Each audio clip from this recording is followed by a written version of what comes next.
अस्सलाम वालेकुम फ्रेंड्स। तो आज मैं बना रहा हूँ चिकन निहारी। तो चले फिर बिस्मिल्लाह करते हैं। उससे पहले भाई का एक छोटा सा काम करें, प्लीज़ अपने भाई के चैनल को सब्सक्राइब कर लिएगा, बेल आइकन को जरूर दबा दिएगा कि मेरा हर नए आने वाली वीडियो का कुछ सबसे पहले नोटिफिकेशन मिल जाए करे। तो चले फिर बिस्मिल्लाह करते हैं। ये मैंने मसाले ले लिए। 1 चम्मच आपने धनिया ले लेना है, 1 चम्मच आपने सौंफ ले लेना है, 1 चम्मच आपने कलौंजी ले लेनी है, 1 चम्मच आपने ज़ीरा ले लेना है, और 2 आपने छोटी इलायची ले लेनी है, और 1 आपने तेज़पत्ता ले लेना है, और साथ ही आपने दालचीनी भी ले लेनी है। अब इसको हम ड्राई रोस्ट कर लेंगे सब मसालों को। मसाले मैंने सारे ड्राई रोस्ट कर लिए, तो अब इसको मैं पीस लूँगा।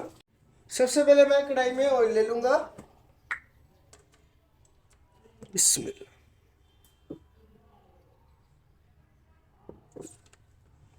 अब इसके अंदर हम चिकन ऐड कर देंगे। हाफ kg मैंने चिकन ले लिया है। अब इसको हम थोड़ा सा फ्राई कर लेंगे।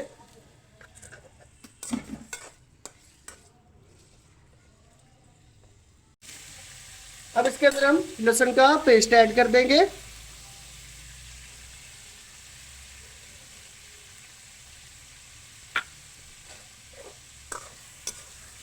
इसके साथ इसी लहसुन भी फ्राई हो जाएगा।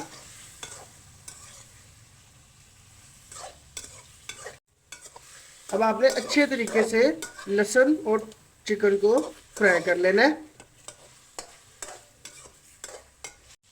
1.5 चम्मच मैंने लाल मिर्च ले लिए, 1 चम्मच मैंने नमक ले लिया, और थोड़ी सी आपने हल्दी ले लेनी है।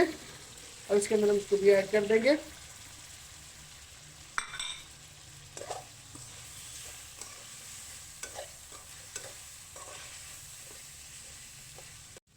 थोड़ा सा आपने पानी भी ऐड कर देना है। अब हमने इसमें जो मसाले पीसे थे वो ऐड कर देने।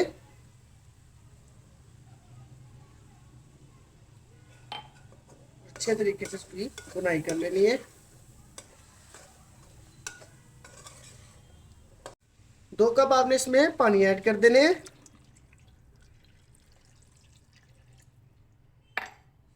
ये हम दूसरा कप भी ऐड कर रहे हैं। अब इसको हम 20 मिनट के लिए हल्की सी आंच पे रख देंगे कि चिकन हमारा अच्छे तरीके से गल जाए। तो अब आपसे हम मुलाकात करते हैं 20 मिनट के बाद। 20 मिनट हो चुके हैं, तो चिकन हमारा अच्छे तरीके से गल चुका है। तो अब इसके अंदर हम आटे की पेस्ट ऐड कर लेंगे। 2 चम्मच मैंने आटा ले लिया था, उसकी मैंने ये पेस्ट बना ली है। इस तरीके से आपने आटा ऐड करना और 7-7 चम्मच चलाते रहना है कि इसकी ढलिया ना बने।